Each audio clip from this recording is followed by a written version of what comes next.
తల్లి 2019లో కరెక్ట్ గా 21 రోజుల ముందర నేను మంగళగిరి అభ్యర్థిగా మీ ముందర నుంచున. ఆనాడు వాస్తవంగా మీరు ఎదుర్కొన్న సమస్యలు నేను తెలుసుకోలేకపోయా. అదేవిధంగా నేనేంటో మీకు అర్థమవలేదు. ఎన్నికలు అయిపోయినాయి. 5350 ఓట్లతో నేను ఓడిపోయాను తల్లి. ఓడిపోయిన దగ్గర నుంచి నేను వదిలిపెట్టలేదు తల్లి నియోజకవర్గాన్ని. గతంలో ఎవరిని ఓడిపోతే వెళ్ళిపోయేవారు, పనిచేసేవారు కాదు. అలాంటిది నేను ఓటమి చెందినా కూడా మంగళగిరిలోనే ఉన్నా. మంగళగిరి ప్రజలకి నేను సేవ్ చేసిన తల్లి.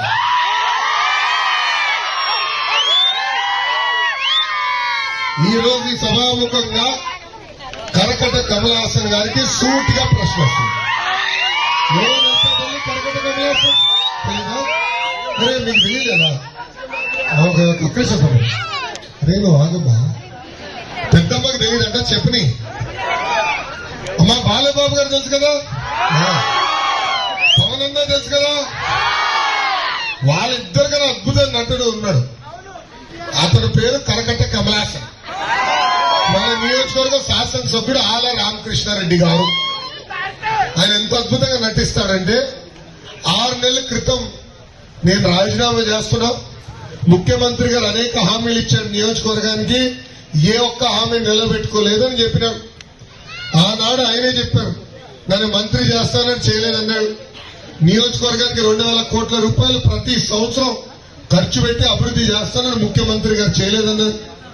ప్రజలు అనేక ఇబ్బందులు ఎదుర్కొంటున్నారు, బాధల్లో ఉన్నారు, వాళ్ళ సమస్యలు నేను పరిష్కరించలేకపోతున్నానని ఇక వద్దు నాకు రాజకీయాలని రాజీనామా చేసి షర్మిలా గారి ఎన్నికల పరిగెత్తుకుంటూ వెళ్ళాను. తర్వాత 2 నెలలు ఏమైందో నాకు తెలియదు, ఏం మాటలు కుదిరినా నాకు తెలియదు. మళ్ళీ సడన్ గా ముఖ్యమంత్రి గారి ఇంటి ముందర కంప్లీట్ చేయడం కరకట్ట కమల్ హాసన్. పక్కన కట్ చేస్తే సీను ముఖ్యమంత్రి గారు కండ వేస్తున్నారు. ఇంత అద్భుతంగా నటుడు. ఇలా ఎన్నో నటులు చేస్తాడు. రేపు వస్తాడు మళ్ళీ క్యారేజ్ పట్టుకుని పొలంలోకి వస్తాడు. మళ్ళీ అదేదో క్యారేజ్ నుంచినట్టు ఒక యాక్టింగ్, మళ్ళీ ఇంకొక యాక్టింగ్. ఇటు అద్భుతమైన నటన మొదలు పెడతాం. తల్లి నటన నాకు తెలుస్తాను.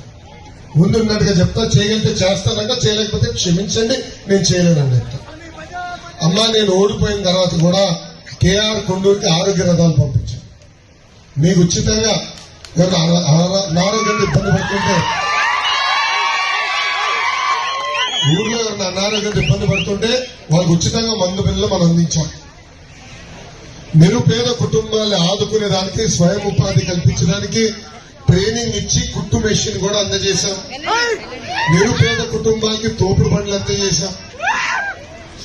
నాకు తెలిసినంత వరకు దాదాపు 70 కుటుంబాన్ని ప్రతిపక్షంలో ఉంటూ ఆరోగ్య రథం కాకుండా ఆదుకుంటాం జరుగుతుంది. అదే గాని మీరు నన్ను ఆశీర్వదించి దీవించి భారీ మెజార్టీతో శాసనసభ పంపిస్తే నియోజకవర్గం రూపురేఖలు మార్చే బాధ్యత నేను తీసుకుంటాను.